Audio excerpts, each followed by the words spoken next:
Hello. हाँ, ठीक हाँ, है। तो सबसे पहले आज का टॉपिक है टैक्सेशन सिस्टम इन इंडिया।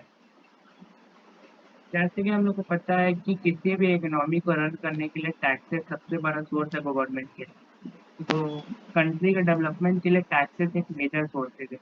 अगर हम गवर्नमेंट टैक्स नहीं कलेक्ट करेंगे तो उनके पास देश की ग्रोथ करने के लिए पैसा नहीं है। तो इंडिया का टैक्सेशन सिस्टम अगर पूरे एशिया में देखा जाए तो सेकंड सबसे कॉम्प्लेक्स है। कॉम्प्लेक्स मतलब कि यहाँ पे बहुत ज्यादा तरीके से कोशिश किया गया है ताकि बायस नहीं हो रिच पीपल और पुअर पीपल। ठीक है।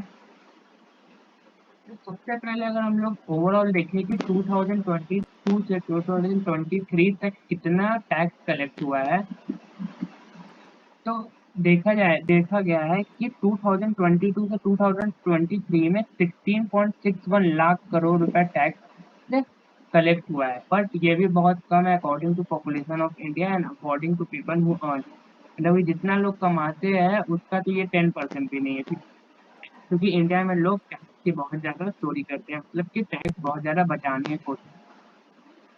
ठीक है। तो सबसे तो हम लोग आज का प्रोपेगेंडा क्या है कि पूरे टैक्स सिस्टम को समझना कि कैसे टैक्स कलेक्ट होता है, क्या क्या क्या तरीका का टैक्स होते हैं, इंडिया में क्या मेथड अपनाया जाता है, तो हम लोग इसको डिटेल में आज देखेंगे। ठीक है। तो टैक्स बेसिकली थ्री टाइप्स होते हैं: रिग्रेसिव, प्रोग्रेसिव और प्रोपोर्शनल। तो सबसे पहले अगर हम रिग्रेसिव में देखें तो रिग्रेसिव नाम से ही समझ में आ रहा है यहाँ पे मर्सी नहीं मिलता है, इन द सेंस कि रिच हो चाहे पुअर हो, यहाँ पे कोई लिबर्टी नहीं है। जितना टैक्स, एक पर्टिकुलर अमाउंट ऑफ टैक्स जो रिच को देना है वो पुअर को भी देना है, मिडिल क्लास को भी देना है, मीडियोकर को भी देना है। सबसे बेस्ट एग्जांपल है रिग्रेसिव टैक्स टैक्स का, जो कि इनडायरेक्ट टैक्स होता है, जस्ट लाइक जीएसटी।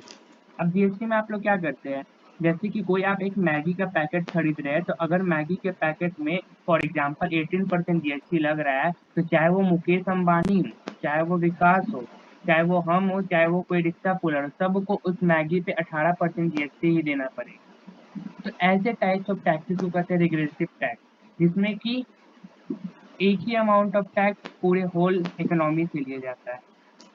क्लियर। अब हमारे पास आता है progressive tax. Progressive just regressive का उल्टा है। प्रोग्रेसिव अच्छा माना जाता है अकॉर्डिंग टू इकोनॉमिक्स, क्योंकि यहाँ पे रिच के साथ रिच को से ज्यादा टैक्स लिया जाता है, पुअर से कम टैक्स लिया जाता है, मतलब कि according to proportional of income progressive tax लिया जाता है। और इंडिया में इनकम टैक्स कलेक्ट करने के लिए प्रोग्रेसिव टैक्स का यूज किया जाता है। It mean that income is directly proportional to tax collected. Tax जितना ज्यादा है यानी मेरा इनकम उतना ज्यादा है। और प्रोग्रेसिव टैक्स में इंडिया में टैक्स टैक्स स्लैब बनाया गया है, जिसके कारण टैक्स कलेक्ट होते हैं।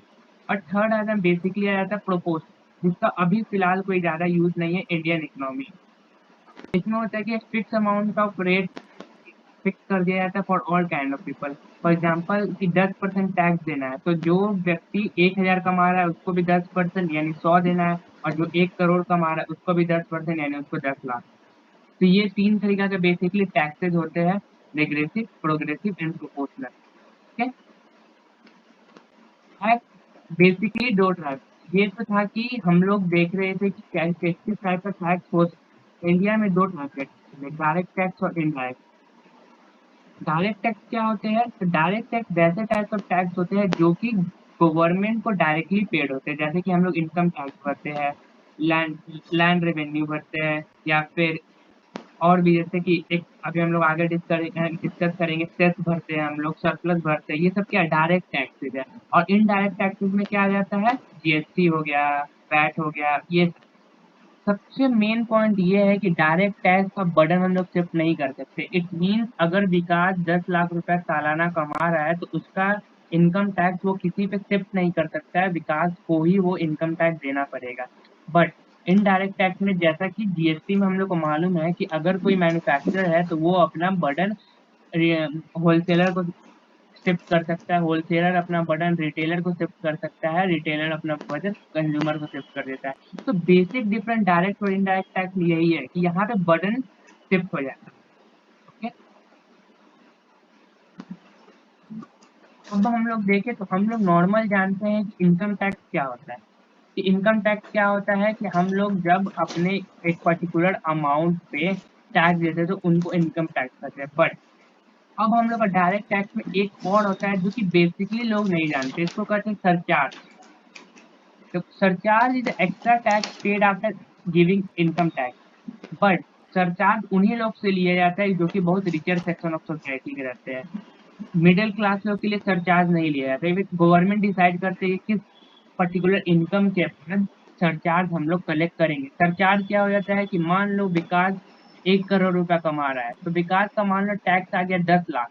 अब गवर्नमेंट डिसाइड करते हैं कि विकास इस 10 लाख पे भी कुछ परसेंट सरचार्ज देगा, तो इस चीज को कहते हैं सरचार्ज। बट सरचार्ज का मेन फीचर ये है कि सरचार्ज कुछ एक पर्टिकुलर रिस्क सेक्शन से लिया जाता है जो कि डिसाइड किया होता है गवर्नमेंट ऑफ इंडिया कि किस पर्टिकुलर इनकम के बाद हम लोग सरचार्ज लेंगे। मेजर क्या है, सरचार्ज का कोई ऑब्जेक्टिव नहीं है। सरकार से लोग पूछ नहीं सकते कि आप सरचार्ज का जो अमाउंट कलेक्ट किया उसका यूज कहाँ कर रहे हैं, आप कहाँ पे यूज किए, हेल्थ फैसिलिटी, एजुकेशन, ये सरचार्ज का कोई ऑब्जेक्टिव नहीं है। इस सरचार्ज को गवर्नमेंट फंड में रख लेता है आगे के लिए। और ये एक और चीज है, सरचार्ज का पैसा गवर्नमेंट कभी स्टेट के साथ शेयर नहीं करता है। बट जो इनकम टैक्स कलेक्ट होता है उसका 44% वो स्टेट के साथ शेयर करना पड़ता है, करेंट रेट है। अब रेट का बात हुआ है तो एक बात और जान लेते हैं कि जो ये रेट है कि इंडियन गवर्नमेंट स्टेट गवर्नमेंट के साथ 44% टैक्स डिस्ट्रीब्यूट करेंगे, ये डिसाइड करते हैं फाइनेंस कमीशन। ओके। ओके, तो अब थोड़ा इसको हम एक और एक minute Vineet, sorry for input. वो पूछना था कि जैसे एक इनकम टैक्स होता है, एक सरचार्ज होता है। सरचार्ज का टोटल जो होता है वो चला जाता है सेंट्रल गवर्नमेंट के पास, और जो स्टेट गवर्नमेंट का होता है, आई मीन इनकम टैक्स में होता है, वो 44% स्टेट गवर्नमेंट के पास और 56% सेंट्रल गवर्नमेंट के साथ, यही ना? हाँ। और ओके। एक और चीज में ध्यान रखना है कि ये जो यूनियन टेरिटरी है उसमें नहीं बटेगा, क्योंकि यूनियन टेरिटरी सेंट्रल गवर्नमेंट के अंडर आता है। हाँ, तो वो तो वो क्या बोलते हैं, इनकम टैक्स भी। नहीं, इनकम टैक्स में जो 44% स्टेट को जाता है तो उस 44% में हम लोग यूनियन टेरिटरी को काउंट नहीं करेंगे। यूनियन टेरिटरी का गवर्नमेंट ऑफ इंडिया फंड करता है, क्योंकि वो union territory are under government of India. नहीं नहीं, ठीक है। अगर union I mean union territory है, उससे हम्म। उसके अंदर से कोई भी पर्सन अगर टैक्स पे करता है, इनकम टैक्स, उसका 44% वो यूनियन टेरिटरी रखता है, या फिर टोटल आ जाता है सेंट्रल गवर्नमेंट के पास? टोटल सेंट्रल गवर्नमेंट की तरफ आ जाएगा। नहीं, ओके, जैसे अब कि देखो, अब पूरे गवर्नमेंट ऑफ इंडिया पूरे टैक्स को कलेक्ट करता है, ठीक है। हम्म, मान लो पूरे टैक्स को कलेक्ट किया, उसमें से 44% जितना भी टैक्स है उस सारे स्टेटों में बांट देता है। अच्छा। अब जो ये 56% है वो सेंट्रल ऑफ गवर्नमेंट के पास है, मतलब गवर्नमेंट ऑफ इंडिया के पास है। अब वो government of India union territory को उससे फंड करता है, क्योंकि all union territories are under government of India. ठीक है। या और ये भी एक क्वेश्चन था कि अगर कोई बिहार से बंदा देता है गवर्नमेंट को, तो 44% हम्म। उस बिहार गवर्नमेंट को जाता है, या फिर पूरे state of government, I mean state of India में डिस्ट्रीब्यूट होता है? नहीं नहीं नहीं, ये नहीं। जैसे कि इनकम टैक्स हमेशा याद रखना है कि ऑल ओवर इंडिया मतलब वो होता है, मतलब कि डिस्ट्रीब्यूट ऑल होता है। ओवर डिस्ट्रीब्यूट होता है। जैसे कि हम ओके। लोग डाटा के हिसाब से भी देखेंगे, 16.6 लाख करोड़ रुपया मान लो अगर हमारा टैक्स कलेक्ट हुआ, तो हम्म। अब हम लोग को उसमें 44% सारे स्टेट में बांटना पड़ेगा। ओके। अब ठीक है। तुम्हारे पास एक सवाल आ सकता है कि इतना, जैसे कि मान लो मुंबई तो बहुत ज्यादा डेवलप्ड है, हम्म।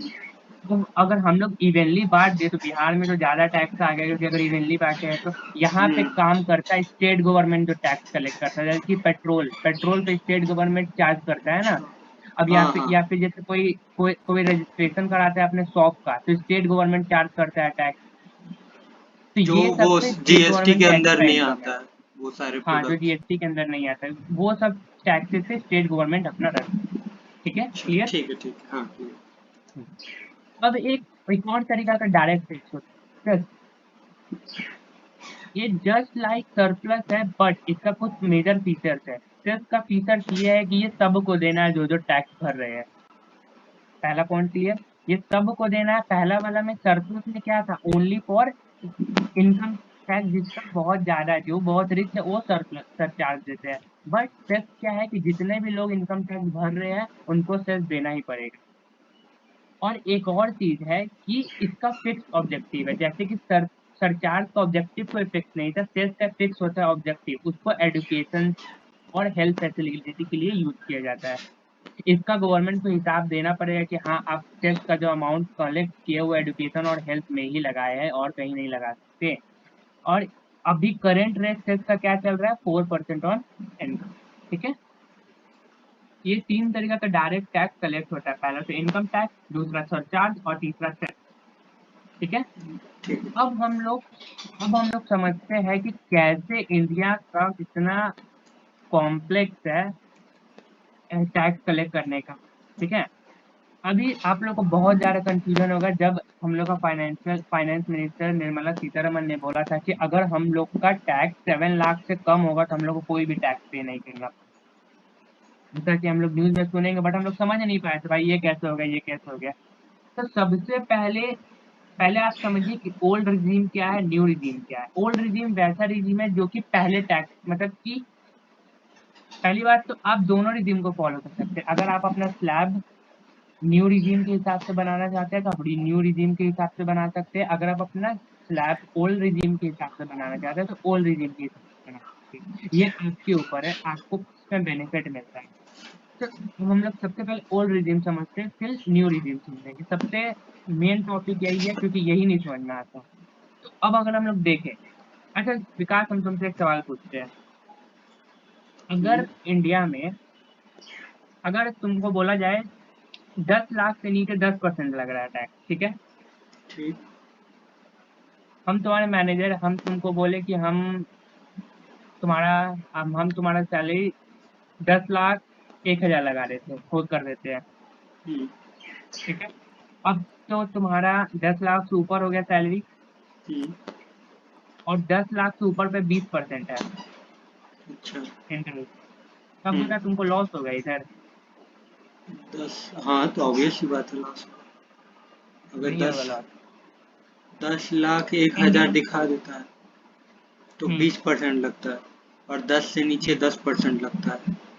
ओके, हाँ, हाँ ठीक, समझ गया। क्योंकि हम लोग को बेसिकली लगेगा कि हम लोग को लॉस हो रहा है, बट इंडिया में क्या होता है ना, प्रोग्रेसिव होता है। अब जैसे देखो स्लैब क्यों डिस्ट्रीब्यूट है। अब जैसे विकास का इनकम है 10,01,000, ठीक है विकास, हम्म। तो सबसे पहले हम लोग स्लैब करेंगे तो 10 लाख पे पहले तुम्हारा 10,000 लगेगा, ठीक है, 10 लाख पे ठीक। 10% लगेगा। अब 10 लाख से जितना अमाउंट ऊपर है उस पे सिर्फ 20% लगेगा, अच्छा। समझे। तो जैसे कि तुम्हारा है 10,01,000 इनकम, तो 10 लाख का 10% निकल गया। हम्म। अब और 10 लाख से 1,000 ऊपर पे तुम्हारा कितना 20%। इनकम, 1,000 पे 20%, बस तुम्हारा एक पर्टिकुलर वो 1,000 है उस पे 20% लगेगा, ना कि 1,10,000 पे टोटल 20% लगेगा। तो यानी कि अगर वो ऐसा तुम्हारे 1,000 हाँ वो रिमार्क्स में आएगा ना। हाँ ठीक है। ठीक। अब हम लोग का अब ये क्या है, बस ये स्लैब डिस्ट्रीब्यूट है कि अगर हम लोग 0 से 25 लाख के बीच में मेरा इनकम है एनुअल तो 0% टैक्स रेट लगेगा। 0.5 से 5 लाख है तो भी 0% टैक्स रहेगा। तो अब देखो, अब यहाँ पे तुम देखो, अगर जैसे मेरा 7 लाख है इनकम है, ठीक है, ठीक। ठीक है, तो 7 लाख की इनकम है तो हम लोग को टैक्स कैसे डिस्ट्रीब्यूट होगा ये देखो। सबसे पहले 5 लाख, 2-2.5 लाख से 5 लाख के बीच में कितना परसेंट इंटरेस्ट है, 5। 5%। तो सबसे पहले 7 लाख में से 5% को अलग करो और 2 लाख को अलग करो।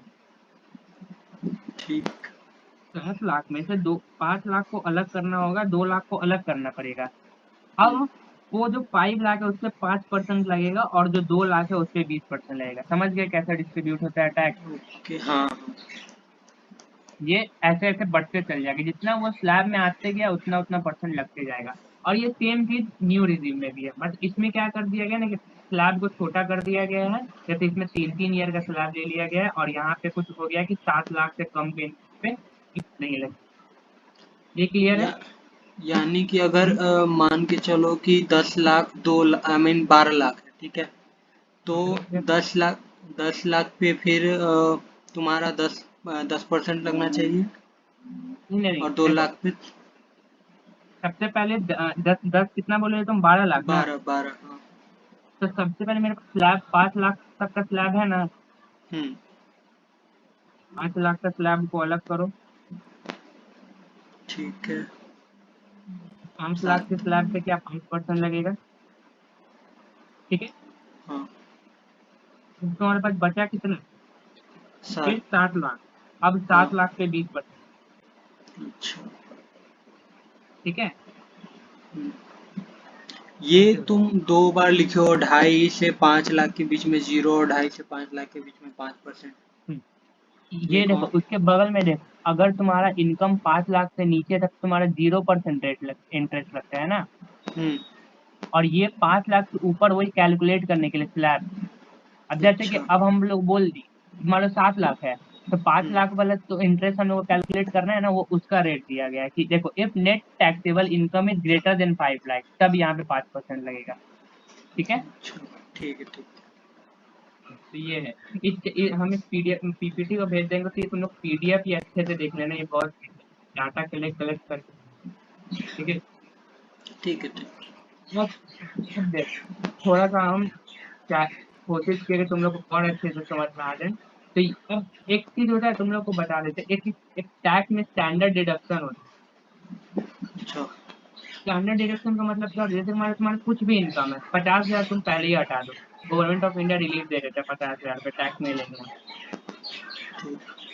ये स्टैंडर्ड डिडक्शन, ठीक है। तो ये क्या है, ये वही दिया गया है, कुछ कितने अमाउंट पे कितना टैक्स लगेगा, ये उसका डाटा है कि मान लो अगर तुम्हारा गेट हटा दियो। इतना अमाउंट का लाख है तो क्या होगा, ठीक है।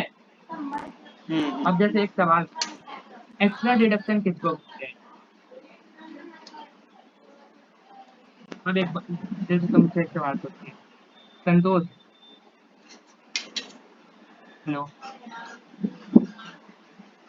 हेलो। हाँ संतोष, अब जैसे कि तुम इतना टैक्स के बारे में समझ गए, अब तुम एक फॉर्म खोल रहे हो, ठीक है। तुमको क्या लगता है, तुम इस टैक्स सिस्टम को अपने से मतलब कि मैनेज कर सकते हो। तुम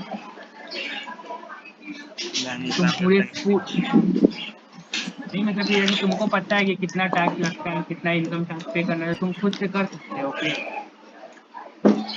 नहीं नहीं कैलकुलेट करके। कैलकुलेट करके एक टाइम के लिए पॉसिबल कर लेंगे, लेकिन उसको मैनेज करना इम्पॉसिबल।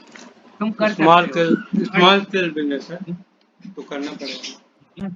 तुम कर सकते हो, लेकिन तुम ये एक्स्ट्रा डिडक्शन में नहीं कर पाओगे। आदमी चाहता है हम ज्यादा से ज्यादा टैक्स बचाए, और ये जो ज्यादा से ज्यादा टैक्स बचाते हैं इसका पढ़ाई सीएल करते हैं कि क्या किस तरीके से हम इस इनकम को उधर दिखाए कि टैक्स बच जाए मेरा। तो ये जो एक पूरे टैक्स सिस्टम में जो एक्स्ट्रा डिडक्शन नाम का कॉलम देख रहे हो ना, पूरा सीए कम्युनिटी यही करता है। विकास एक फॉर्म खोला हुआ है, विकास को तो मालूम है कि मेरे 10 लाख है तो मेरे इतना टैक्स देना है। अब हम क्या करें जिससे कि मेरा ये टैक्स कम से कम हो जाए, वो विकास नहीं कर सकता है। वो विकास को कुछ एक पर्टिकुलर सीए से करवाना पड़ेगा, ताकि वो तुम्हारे पूरे बिजनेस को स्टडी करके समझा सके कि अगर आप ये जो आप 10 लाख कमा रहे तो 2 लाख अगर आप इस जगह इन्वेस्ट कर देते तो इस जगह इन्वेस्ट करने पे आपका टैक्स नल होता है। अगर आप इसको म्यूचुअल फंड में इन्वेस्ट कर देते हैं तो गवर्नमेंट ऑफ इंडिया का प्लान है कि म्यूचुअल फंड में अगर आप इन्वेस्ट कर रहे हैं तो आपको टैक्स इस पे सिर्फ 2% देना पड़ेगा, समझ रहे हो। तो ये जो एक्स्ट्रा डिडक्शन है ना, ये काम होता है सीए का, कि कहाँ से टैक्स की चोरी की जाए या फिर कहाँ से टैक्स बचाया जाए। चोरी एक रॉन्ग वर्ड हो जाएगा, बचाया जाए, ठीक है। तब जैसे लेकिन तुमको कहने का और मतलब भी तो वही ना हुआ कि आप सरकार से अपना पैसा का इनकम के बारे में छिपा रहे हैं, जो एक तरह से ब्लैक मनी का काउंट हुआ। नहीं ब्लैक मनी नहीं है, हम इसको अच्छे से एक्सप्लेन करते हैं कि सरकार क्यों एक्स्ट्रा डिडक्शन देता है। हम इसलिए हम जानते थे थोड़ा सा प्रॉब्लम होगा, तो अब हम तुमको एक चीज दिख देते हैं, हाउ टू सेव टैक्सेस, ठीक है। अब देखो तुम्हारे जवाब मिल गए, तुम्हारे सवाल का जवाब मिल जाएगा संतोष। अब एक बात बताओ, सरकार सिर्फ इन्हीं जगह पे टैक्सेस छोड़ते हैं, ठीक है, जो कि सीए काम करता है। अब एक बात बताओ विकास, अगर तुम म्यूचुअल फंड में इन्वेस्ट कर रहे हो तो ओवरऑल जीडीपी बढ़ रहा है कि नहीं? हाँ, मनी का फ्लो बढ़ रहा है, ट्रांजैक्शन बढ़ रहा है, फ्लो बढ़ रहा है। ट्रांजेक्शन बढ़ रहा है, मनी का फ्लो बढ़ रहा है, मार्केट में पैसा आ रहा है, तो ओवरऑल इकोनॉमी बढ़ेगा कि नहीं? हम्म, तो अगर आप अपने पैसे को इन्वेस्ट कर रहे हैं तो गवर्नमेंट प्रेरित करता है आपको कि अगर आप इस 1 लाख को इस जगह इन्वेस्ट करेंगे तो हम आपसे टैक्स नहीं लेंगे। तो उसका तो 1 लाख पूरा इन्वेस्ट हो गया, बट अगर उसको बचाए रखता वो तो उसको तो 20,000 रुपया टैक्स दे देना पड़ता। तो अब बताइए, टैक्स का चोरी हुआ कि ये क्या हुआ? ये क्या हुआ? दोनों तरफ का गेन है, सरकार का भी, गवर्नमेंट ऑफ इंडिया का भी गेन है, ताकि उसका इकोनॉमी डेवलप करने के लिए पैसा आ रहा है। और हमारा क्या है कि हमारा 1 लाख का 1 लाख सारा इन्वेस्ट हो गया, हमको टैक्स नहीं देना पड़ा उसमें से। ठीक है। अब जैसे कि हेल्थ इंश्योरेंस ले रहा है, हेल्थ इंश्योरेंस में टैक्सेस नहीं होता, ये क्या, ये सब सोशल वेलफेयर है। तो गवर्नमेंट ऑफ इंडिया चाहते हैं कि लोग हेल्थ इंश्योरेंस ले, ताकि मोर्टेलिटी रेट कम हो, या फिर किसी एनजीओ में डोनेट कर देना, ये सब चीज में टैक्स नहीं लगता है। जैसे आप बहुत जगह, हम बहुत 1-2 बार एनजीओ में डोनेट किए, तो वहाँ पे साफ लिखा रहता है इट इज टैक्स फ्री। मतलब आप मान लो 1 लाख रुपए पे कर रहे हैं तो आपको उसमें से टैक्स नहीं देना पड़ेगा, एनजीओ में 1 लाख का 1 लाख जाएगा। तो ये सब जगह हम लोग टैक्स बचा सकते हैं। ठीक है, एनी डाउट तो आप पूछिए।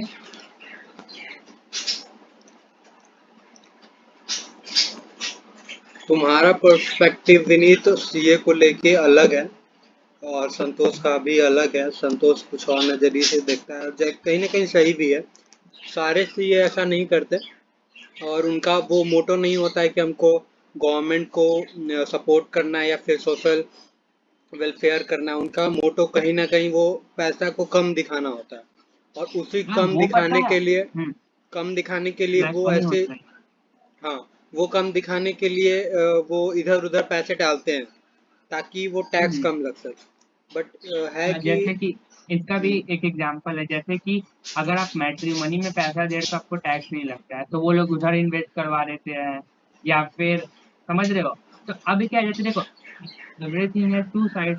जो कर रहे हैं, जैसे हाँ सीए वही है, है। बहुत सारे कंपनी है, बराबर है, अब जो कर रहे हैं वो तो करेंगे ही, बट गवर्नमेंट ऑफ इंडिया क्यों टैक्स का, मेरा पॉइंट बस ये था कि government of India extra deduction क्यों देता है, तो बस इसी सब रीजन पे, सोशल वेलफेयर हो गया, या फिर टैक्स, मतलब कि मनी का फ्लो हो, मार्केट में इन्वेस्टमेंट ज्यादा हो, बस ये सब चीजें। हाँ ठीक है, वही है, दोनों साइड का।